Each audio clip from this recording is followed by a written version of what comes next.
training? Yes, I have. You've been training for? We're climbing a mountain Oh shit! next month. What are we doing? What was that? A celebration horn. I liked it. Yeah, it's good. Like, Oh dear. yeah, let's not do that. Too far. Well, who have we got coming on the show today, mate? Laura Watts.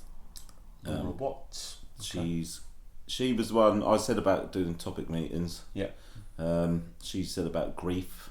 I got Zoe on because she lost both parents, and then I remembered that Laura had lost both parents as well. So I thought get both of them on. Plus, I want to get a few more girls on as well because people think that I only do men's mental health. It's not. Everyone's mental health is important to me, and I think getting people's stories from our own community and our own town out there is important as well. And if people, what I mentioned to you, I mean, I've been inundated with people saying there's just no diversity within our podcast. And have you actually? Well, I thought you were joking. no, absolutely not. No, I've not had any messages about that. But I did notice it, especially within the job that I do for a living. Diversity and equality is a very important aspect of the job. Something that we have to always consider when we do I haven't things. intentionally only done a lot of men. I think you have. I think you definitely have. To be fair. Well, the trouble is, women fall in love with me. Let's not go there. I'm joking. It doesn't happen. No, but it's nice. It's nice, and I think it proves the dynamic and getting a vast array of different individuals, different stories on. Maybe a little bit kind of. I mean, obviously, grief. We've kind of gone back to back now with two stories very similar, but a very important story as well. They are incredibly important because I think the two ladies that we spoke to. Yeah, we've already spoke to Laura, haven't we? We're doing the intro after, but I didn't really need to say that. But I didn't need to say that. But what I do, the point why I said it is because they were eerily similar stories, weren't they? Yeah. Like, that is insane. Both here in Felixstowe. So if that's happened with two girls in Felixstowe, it's probably more common than what we think, and I think both of them stories were very inspirational and they can help to where they are now in life, and to go through that and to stay strong and to overcome things. They both had kids. Amazing. And both lost parents all within a short amount of time. That's a lot for anyone to deal with. Do you know what I mean? Yeah. I like losing a parent must be horrible. I worry about losing my parents sometimes. I can't dwell on it too much. Yeah. Your situation was one I've never heard of before. I was like suffering a loss that I never even knew existed. Yeah. Fucking hell. Do you know what I mean? Yeah. So I kind of gained a loss, if that makes sense. And that was a mixture of emotions for you because you found out you had your dad, and then it got taken away from you very quickly because he'd already passed. Yeah, if you haven't heard Jack's story, go back and listen to it. I think that was episode. I think I've done 2. I think there was episode 4, and then episode 6. I think. And then you got the job. I got the job. That took you on full time. Anyway, please enjoy the episode with Laura. It's a very emotional one. Sam get very emotional. It was very. I said it in there, and I just think people that have been through shit and then try and inspire others are my kind of people, and that's what she done with that story. I think totally. Enjoy the show. I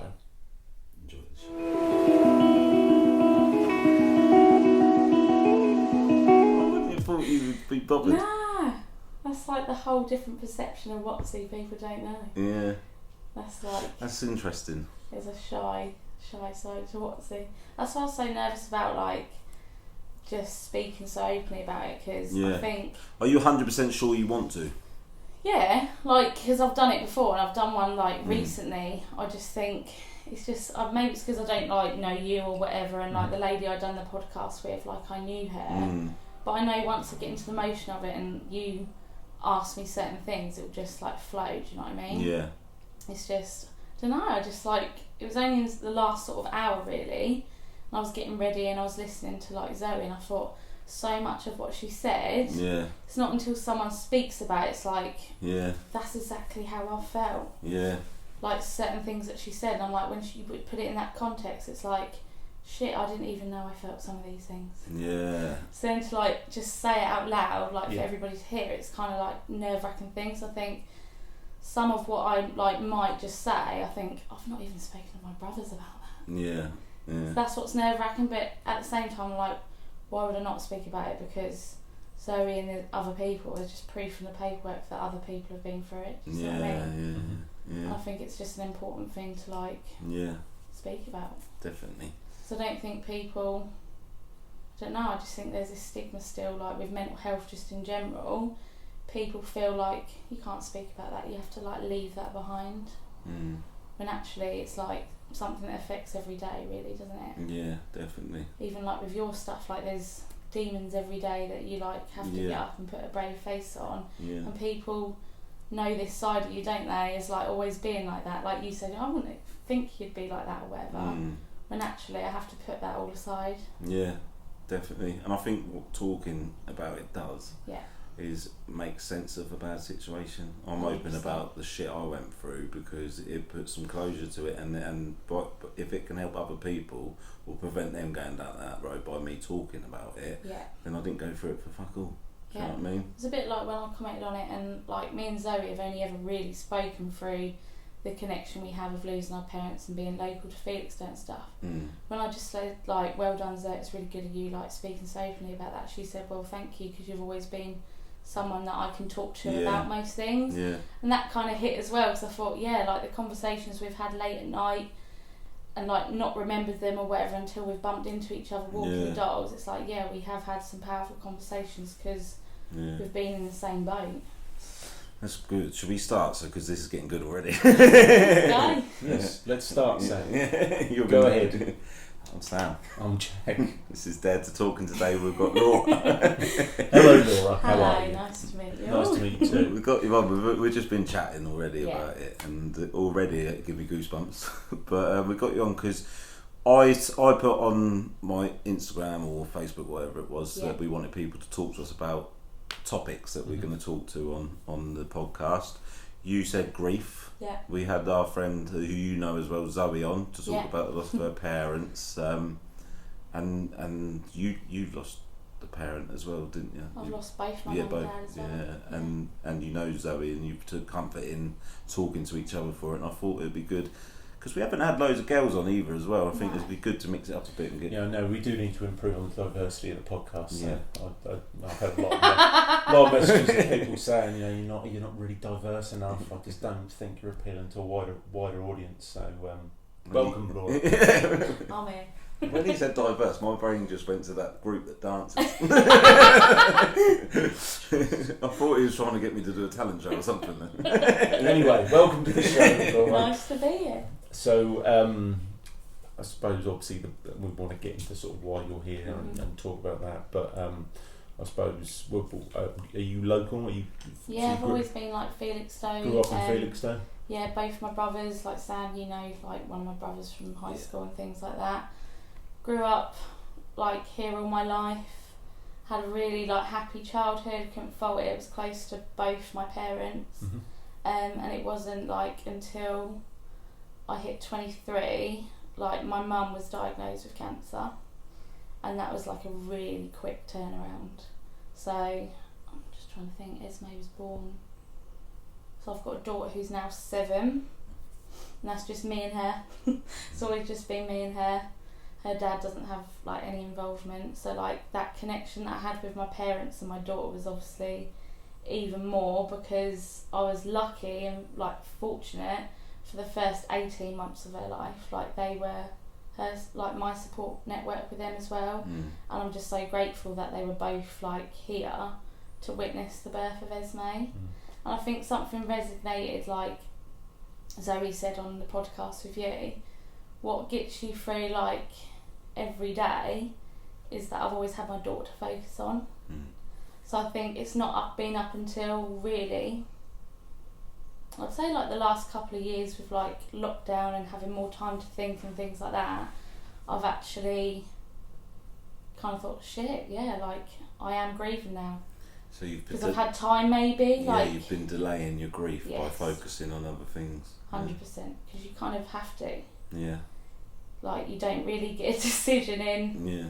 One Do you day think you that's wake subconsciously because you didn't want to deal with it at the time, or because you actually haven't had time to I think with grieve? the way that I lost both parents, like my mum, me and her, we were always like so close. I mean, you speak to Carl Brown and that, like he'll know like my mum and the banter and things that we've always had.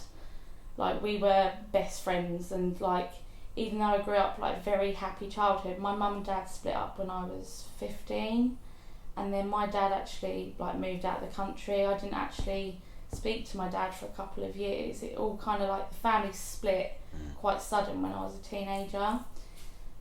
It was nothing like bad, it was just mum and dad like pursued different relationships, and the family unit sort of like broke into two, because my brothers, it's quite an age gap between us. They'd already like moved away from home, so it was me still like felt on your own. Yeah, like it was me sort of going through the breakup of my parents, and then they were still like legally married, and when my dad come back from China, like to move back to the UK when he fell into ill health, like my parents had so much to sort out between them. And then I had my daughter in 2015, the summer, and within, it was 2016, my mum started to like feel really not well. I thought she was having a mental breakdown. She was always like a really house proud woman. She was like a teacher for 15 years. Always social, like, you know, always the life and soul of party. And then it went from this woman being house proud to not wanting to get out of bed in the morning. Sometimes I'd come back from like work, because my mum and dad tried their best to like do childcare and stuff for my daughter when I went back to work, when she was only like 9 months.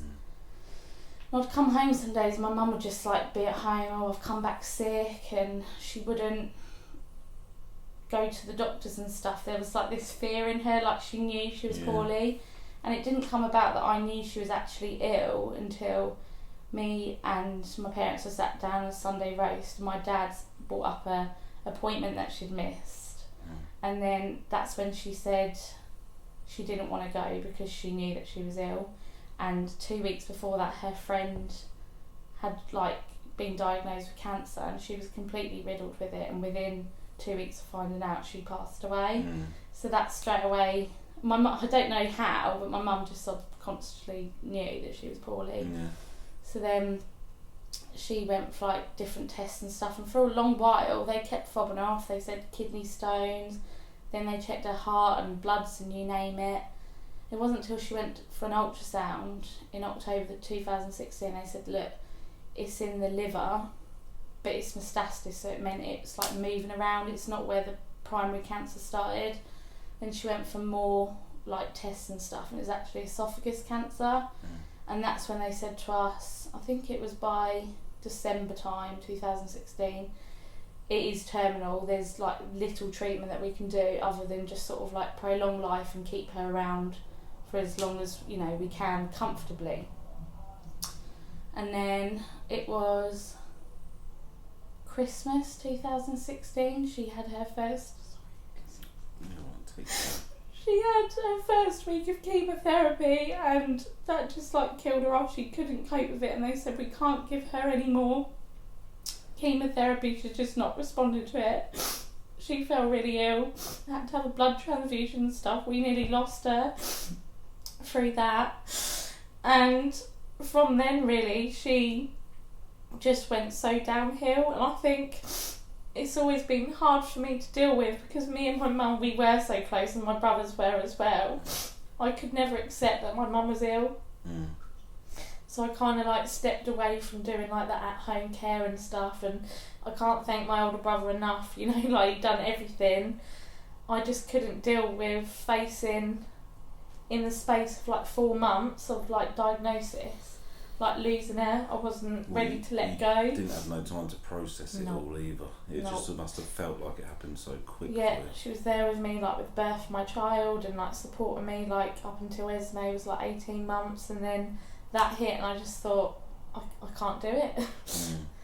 like, part of me's been guilty to this day because I'm like, we were so close, yet I couldn't be there to do that side of it. Yeah. It was just really difficult. I don't think you. Well, I can't say. No. I think your mum would be very proud of you.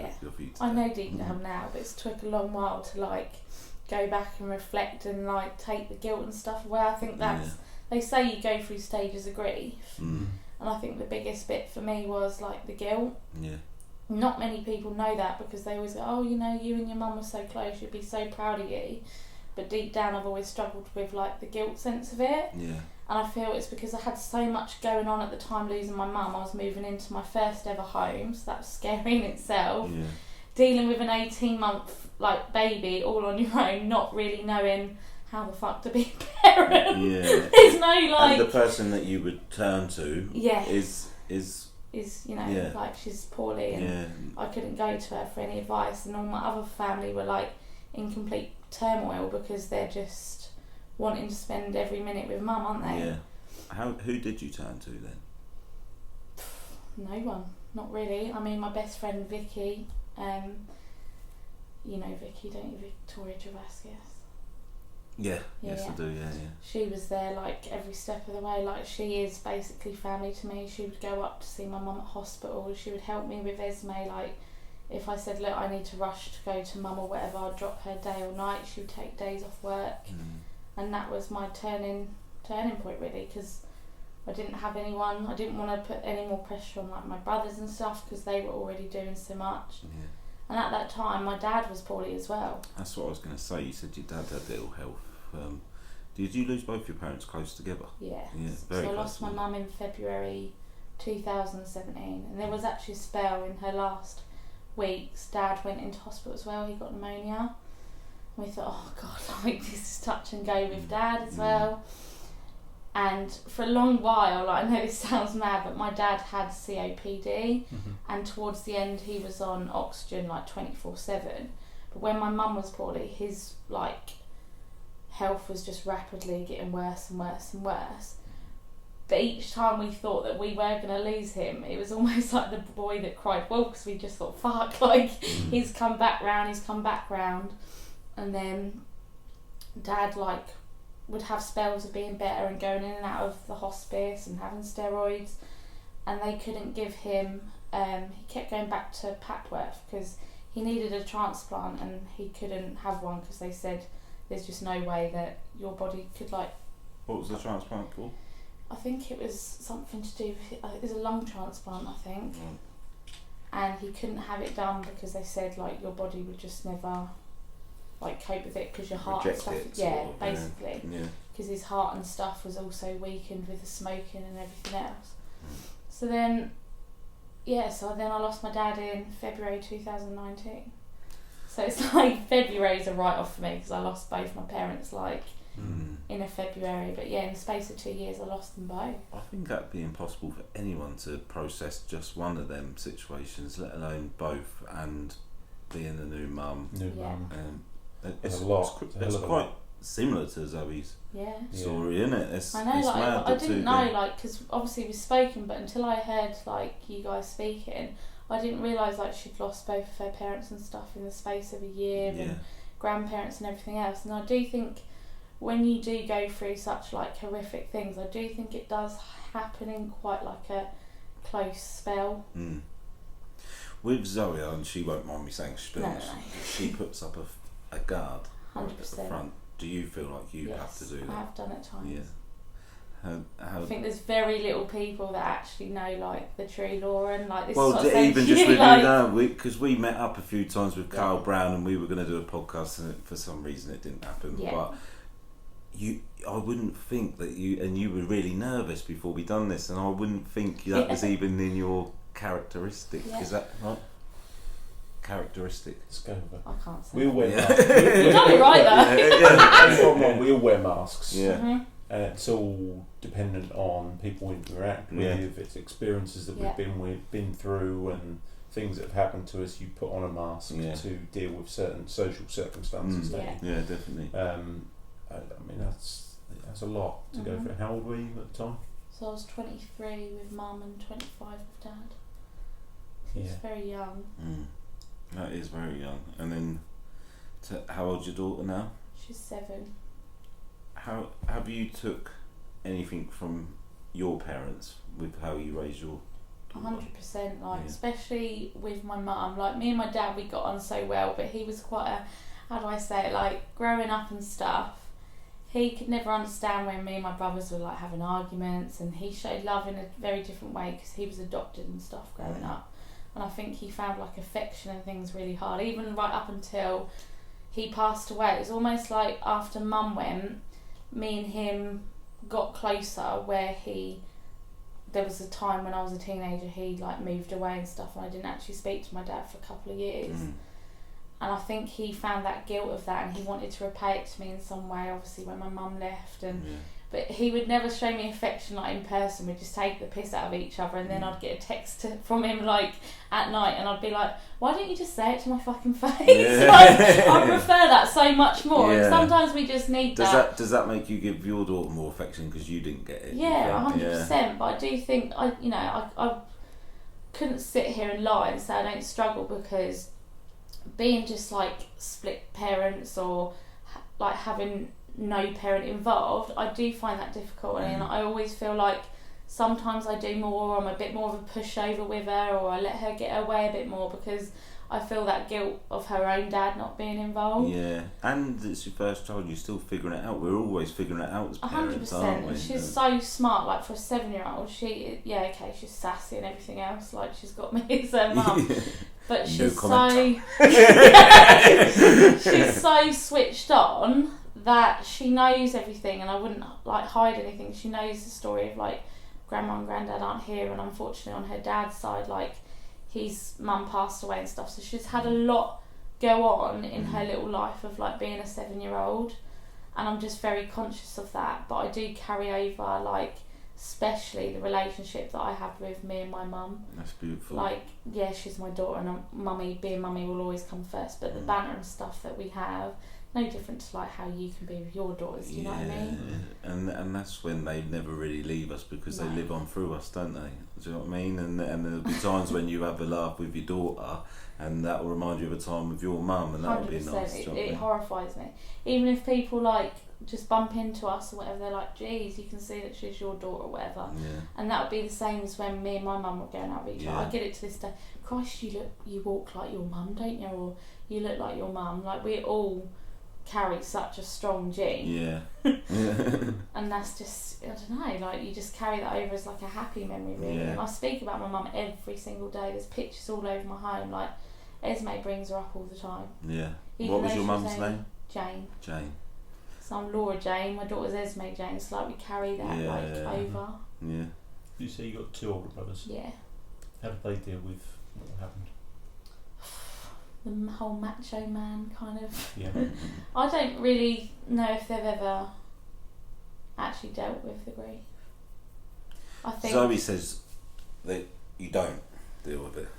She said anyone that says that they do is lying, she said to me.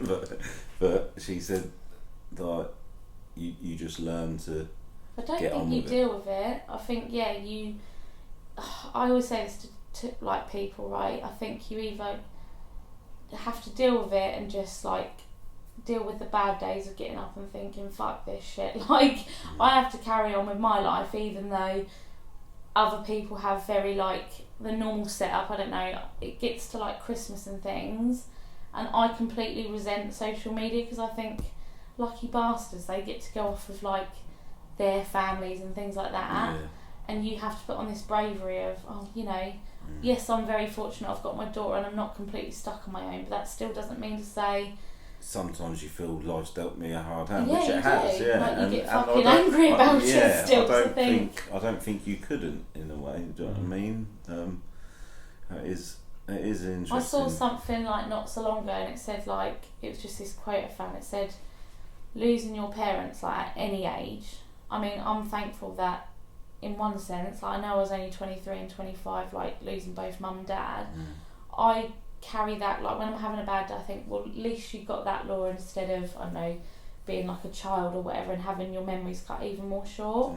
But I think what scares me the most about the whole situation is that I could potentially live my life a lot longer without my parents. And when you've got a child of your own, that scares you even more, because it's thinking they're missing every like milestone and everything else. Are you raising your own children? So it never stops, because there's always like something new or something going on in your life, whether it's good or bad, that you just want to turn to your parents for guidance, or say, oh, this is happening, or do you know what I mean? So are you a spiritual person or not? Do you ever feel your mum's presence? I never was, and then like it wasn't until I saw a medium like about 2 years after my mum passed, and before I went to see them I was really sceptical about it, but I know at that point I needed a bit of guidance, like I needed to hear from like mum or dad. And before I went to see this medium, and I won't mention their name, I hid like, so I'm not on Facebook or anything, yes I'm on Instagram, but I knew they didn't have me on there. I didn't want them to work on any basis that they could potentially like find anything out about me. So before I went, I like hid everything up. I like hid my tattoo, I took my ring and stuff off that my mum left me. And there was something like really poignant that she said, and it was a conversation or a note that I'd left my mum like before she passed away, and she knew the detail of what was in the letter, and it made me feel like, well, there's no way that someone could have known that. Yeah. And it's not that like I see them or I have like dreams or things like that, but there's certain times, or if I've gone round to my brothers or whatever and we're sitting there laughing about childhood memories, and we take a sad situation, we're all sitting there bantering, like, you do feel like they're there in your presence, or you get together and you like socialise and you feel that warmth with your family, because deep down you'd know that that's all your parents want, is you to stay like bonded with your siblings. Do you know what I mean? Yeah. How is your relationship today? Like, what, with both my brothers? Yeah, I get on with both my brothers. I find them both a pain in the arse in different ways, because I say to the both of them, like, fuck me, I've got a bigger set of balls than both of you sometimes. Family dynamics. And it's difficult being a little sister, like with two like brothers that have these insecurities, and they try and like take the piss at you all the time, and I'm like, take it as far as you want, because the only reason you're doing it is because your own insecurities. I just think like they clearly both really struggle, and you know, it does hurt me, because I think we don't speak about it enough, but I just think, again, like them, it didn't stop there just losing mum and dad, like then other things happen. I mean, like, you know, one of my brothers, his son then got diagnosed with cancer, so it's like a tumble of shit just keep being thrown at us. So it then feels like one thing happens after the other, like domino effect. And then it makes it harder to like speak about what's happened to us. I don't think any three of us ever really like give ourselves credit of like, we are strong, we've been through like shit. Do you know what I mean? Yeah, and you're probably all processing it at different times and that as well. Like you said, you're only just starting to process it now, really, aren't you? Whereas one of your brothers might be nowhere near that, and one of them might have started processing it earlier. And it's very different. Like I've said to them, because both my brothers, like when this all happened, they had like their families and stuff. Like my oldest brother now, he's only had his 2 children in the last like 2 years. His son is 2, and his most recent son is only 6 months. And then Carl, he's got like 5 kids, so he's always been like really busy. And he's a grafter, you know, he works his arse off. Lovely lad as well. I used to go to school with him. Fucking drinker. If anyone knows him, it's probably because he's been pissed up somewhere. But he has got such a heart of gold.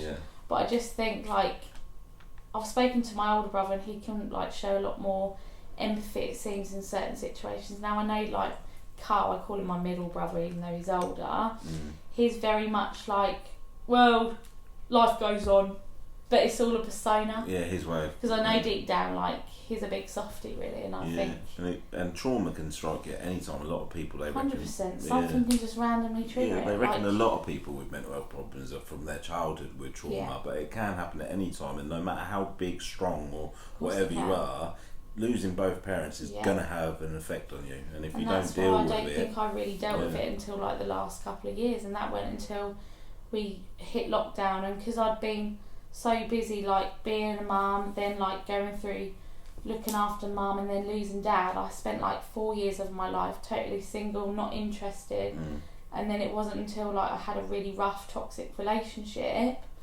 and I left that relationship like in 2021, things just spiraled out of control where I was like, fuck, I've not even processed stuff that's happened in 2017.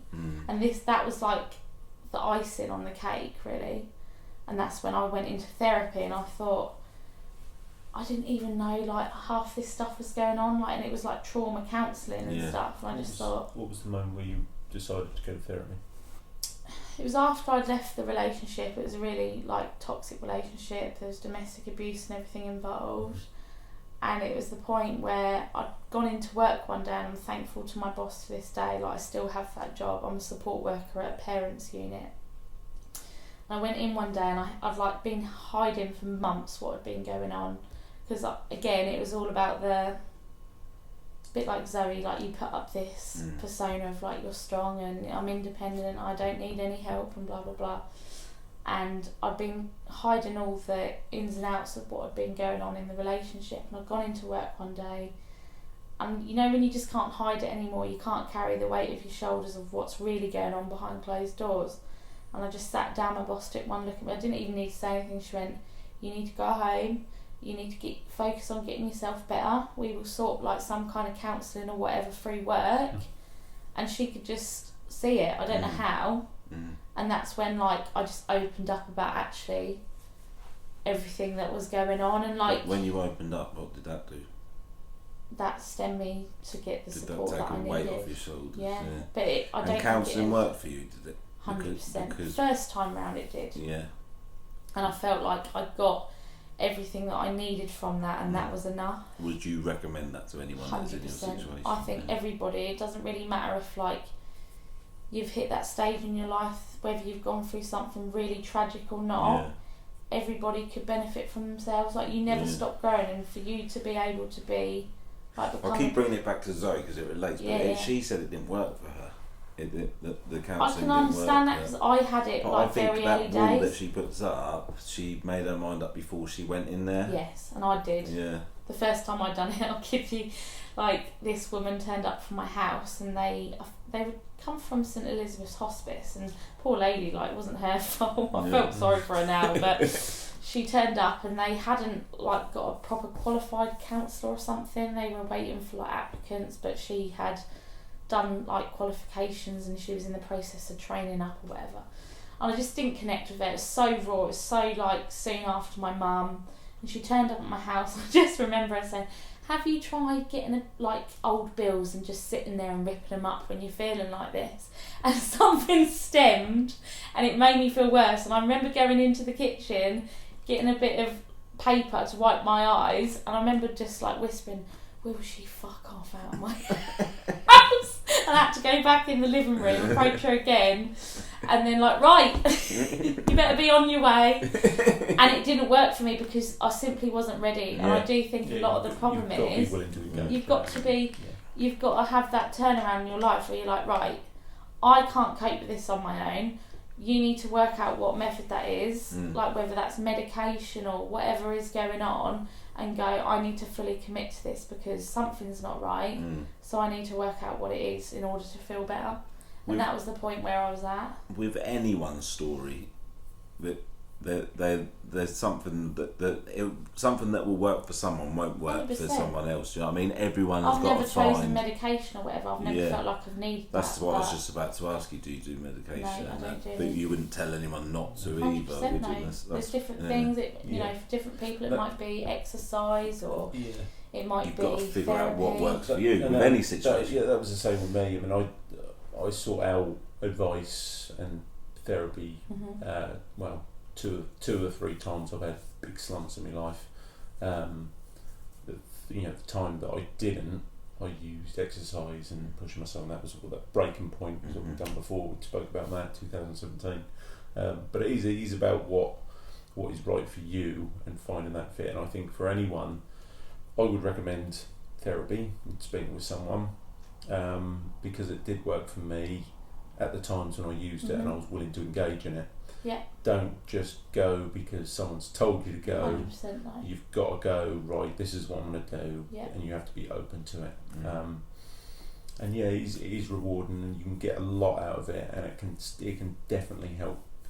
Really can. Yeah, that's what I would always recommend to anyone with this situation is go with your gut. Not so much what people are telling you what to do. You'll the answers are there if you just engage with yourself a little bit, and you'll know what you're doing. You'll find your own path. If you keep searching for the answers, you'll find them eventually. I generally believe. I do think sometimes people just don't have that support network around them where they can go to friends or their family or whatever. You know, they might find it really difficult. Where that's very therapists, important, they might find a safe place to just go, oh, I can unload that.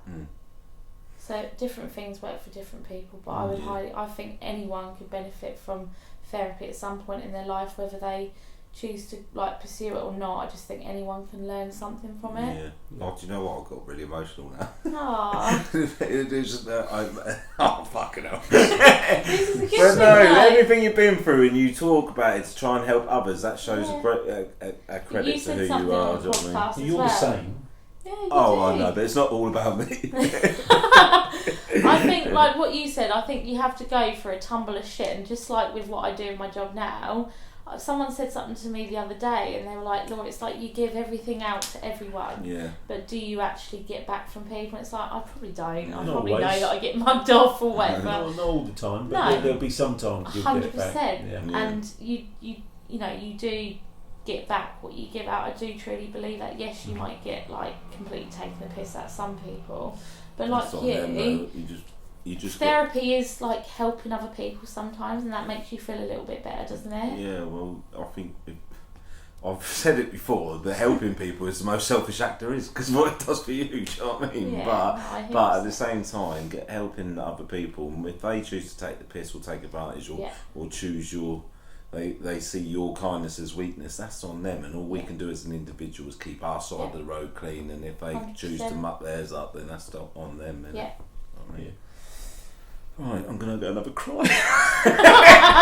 It's been just a really like powerful conversation. It's just like honest, and the reason I got emotional is because when I see people that have been through shit and they come out the other end and they're through their honesty and they share their story to try and help others, that's what got me upset then. And you were genuinely talking to someone who's been through the shit that you've been through, then I could see it, and it did overwhelm me a little bit. But what are you fucking looking at?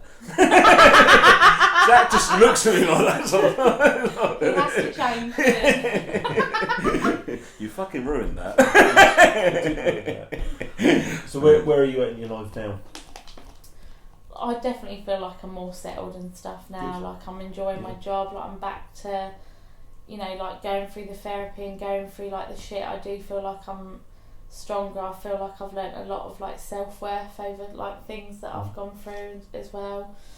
Things will never be perfect because every day like I'll have that part of my heart that's like missing to my parents, but I do just feel so grateful that I've just got like Esme to carry over, and I just have so much fun and everything else, and life is what you make it, isn't it really? I can't like sit there stewing about it because it's not going to change the outcome, is it? No, and that's all we can do really, 100%. Even though some days it's harder. But we've got to try and focus on the positives and not so much the negatives. But it's easier said than done, obviously, sometimes. But I think lockdown definitely showed us that as well. We take so much. I mean, after I lost Mum, I become quite impulsive, and I got myself in debts and things like that because I was trying to, I don't know, I was just buying shit to make me feel happy, or going on holidays, or trying to live without my means because I kind of. It's a bit like addiction to something, isn't it? You were lost, weren't you? Yeah, clearly. I didn't know what the fuck to do. I was like, I'll go to Next and blow £1,300 just because I thought at the time it made me feel better. And I realise that now, whereas now I feel like I'm in a point in my life I could honestly have nothing and go for a 3 day out down the beach all day with fuck all and have the best day in the world because I've made memories, and I feel more content with that, whereas I didn't when I was destroying myself, getting myself in debt over what, really? You grow through what you go through. You get into like funny things, don't you? Like when you're struggling with something, you know yourself, you get into addictions or whatever else, and it's because you're hurting. Yeah. Was that ever an option for you at any point to use drink or anything to cope? No, like I never did. Like, do you think it would have been if you didn't have your daughter? 100%. Do you think? Yeah. I would have been an absolute fuck up because I'm because I don't know. I guess I am quite easily led, and before Esme, I was life and soul of the party, and I was like doing drugs and going out drinking and going on all weekend like raves and stuff, and had like toxic relationships with guys and stuff. I truly believe like if Esme hadn't come along and saved me, I probably would be a complete fuck up. Just being honest. She's saved me in so many ways. You? No, you're not. Sorry, that was just me. So what does the future hold then? Just get my like career. Like I'm doing a qualification at the moment. I'm like halfway through, and I just want to get up the ladder. Like I work for a housing association, and I want to just get further down the chain. Or I've even thought, actually, is that the route I want to go down? Do I want to go into probation work? And I feel like I've given up so much of my life, kind of being mum. I'm now kind of Esme's getting to that age where she's getting a bit more independent. I know as she gets older and stuff, I can like find that balance where I do like more for me, because I do feel obviously being a parent your child comes first, but I feel like I've missed out me for a lot of the years, sacrificing like for everybody else. I just feel like now I'm at a stage where I have that nice balance. I can socialise, I can be mum, and I can focus on my career and stuff, and that's just where I'm at, and I'm happy. Exciting times ahead then. Yeah, and I didn't think I was capable of it, but shoot for the moon. If you miss, you'll land among the stars. You can have that one. Stop looking at me. Where does that come from? Just up here is a knowledge of wisdom. Well, thank you so much for coming on and sharing your story. I think similar to Zoe, I think it will hit a lot of people, and they'll get a lot from that. What I always ask, is there any like advice you'd give to anyone that's maybe going through the same thing that you're going through? Just don't shut away with your emotions. If you're having a really shit day or whatever, you're not a burden on any of your friends and family. Just don't shut yourself away and like sit in a room crying. Like, do speak to someone, and speak to someone who you feel comfortable with speaking to, because there is someone that will listen to you. Great advice. Thank you very much. Cool. Thank you. Thank you so much. No, I'm so glad that you come on. No, that was really a roller coaster of emotions, wasn't it? It was. Thank you. Peace out.